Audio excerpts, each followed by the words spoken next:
Hasta ahora hemos visto el escenario cotidiano de la confusión, el debate amistoso y las raíces históricas de las palabras cacahuate y cacahuete. Ahora toca levantar el mapa lingüístico y ver cómo está distribuido hoy este fenómeno, porque lo interesante de todo esto no es solo de dónde viene la palabra, sino cómo se usa en distintos rincones del mundo hispanohablante. Imagina que desplegamos un mapa de América y de España sobre la mesa. Vamos a ir recorriendo país por país, escuchando cómo la gente pide este fruto en la vida real. Te vas a dar cuenta de que no es un mapa rígido, sino lleno de matices, zonas de solapamiento y fronteras flexibles.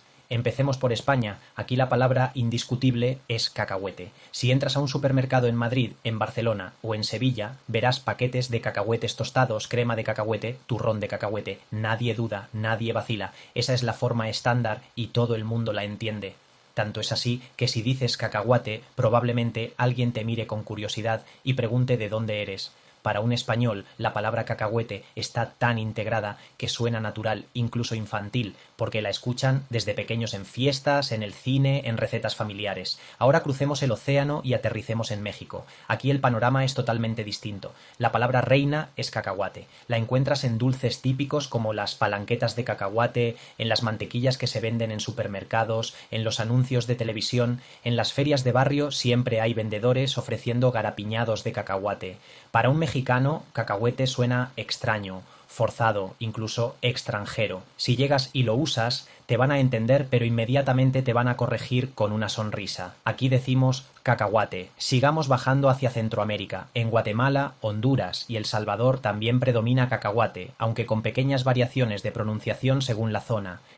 En Nicaragua y Costa Rica se mantiene la misma tendencia, es decir, en la mayor parte de Centroamérica, cacahuate es la forma común. La herencia náhuatl se siente con fuerza aquí, no solo en esta palabra, sino en muchas otras del día a día. Ahora movámonos hacia el Caribe. En países como República Dominicana o Puerto Rico, cacahuate también es reconocido y usado, aunque aquí empieza a notarse cierta mezcla. En algunos contextos, sobre todo en contacto con medios españoles o internacionales, la gente también entiende cacahuete. Lo interesante del Caribe es que su español siempre ha sido un puente entre las formas peninsulares y las americanas, así que no es raro que ambas palabras puedan convivir en la misma conversación sin generar mayor conflicto. Ahora bajemos a Sudamérica. Aquí las cosas se ponen más variadas. En Venezuela, por ejemplo, la palabra más usada no es ni cacahuate ni cacahuete, sino maní. Lo mismo pasa en países como Argentina, Chile, Uruguay y Paraguay. Allí la palabra maní es la dueña del terreno. Si tú llegas y dices cacahuate o cacahuete, muchos te entienden, pero lo sienten como ajeno, como importado de otra región. Para ellos toda la vida se ha llamado maní. En Colombia la situación es mixta. En algunas regiones se dice maní, en otras se reconoce cacahuete y en menor medida se escucha cacahuate. Depende mucho de la influencia cultural y del contacto con otras variantes. Lo mismo ocurre en Perú, donde maní es muy fuerte, pero cacahuete es reconocido en ciertos contextos, sobre todo en libros, programas de cocina o recetas que llegan de España. Si miramos el mapa completo, vemos que hay tres grandes territorios, el de cacahuete en España, el de cacahuate en México, Centroamérica y parte del Caribe, y el de maní en gran parte de Sudamérica. Tres nombres distintos para el mismo fruto, cada uno con su propia historia y su propio peso cultural. Pero atención, no pienses en estos mapas como líneas rígidas. El lenguaje no funciona así. El lenguaje es más parecido a un río que se desborda y se mezcla en las orillas. Hay zonas donde las palabras se solapan y la gente entiende ambas. Hay personas que migran y llevan consigo sus términos.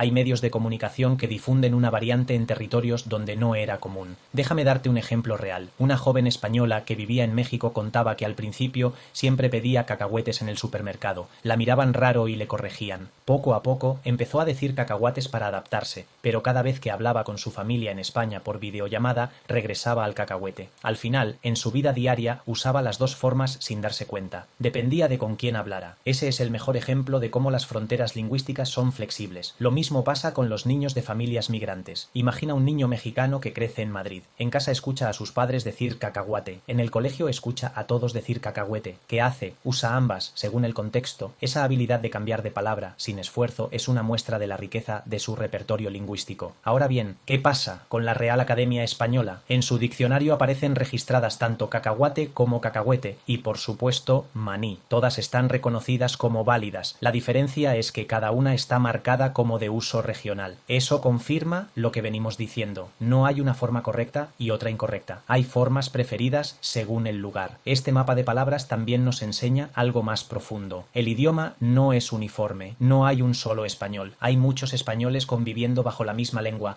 y esa diversidad es lo que lo hace tan fascinante. Piensa en el inglés. Allí también ocurre algo parecido. Los británicos dicen biscuit y los estadounidenses dicen cookie. Ambos entienden de qué se trata, pero cada uno defiende su término, pues en español pasa lo mismo con cacahuete, cacahuate y maní. Déjame ponerle un poco de humor.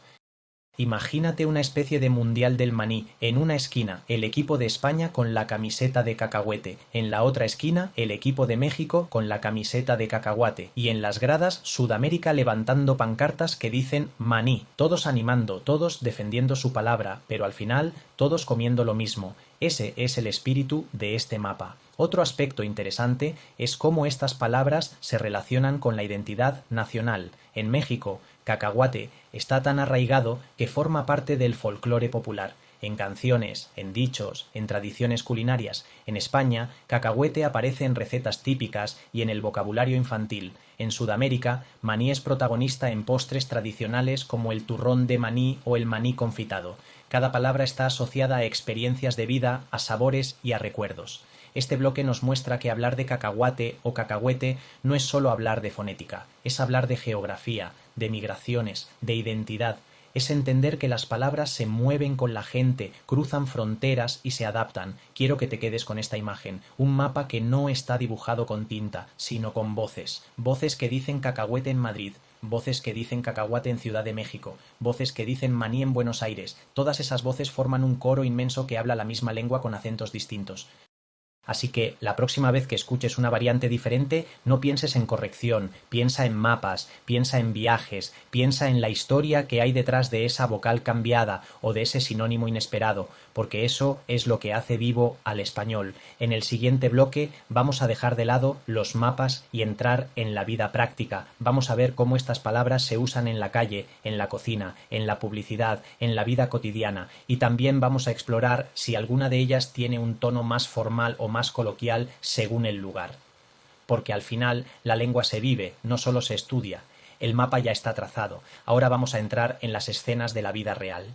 Espero que esta información te haya sido útil y hayas ampliado tu conocimiento. Anímate a seguir viendo más contenido formativo del canal. No dudes en pedirme que genere contenido de algún tema de tu interés. Muchas gracias por tu atención y hasta la próxima.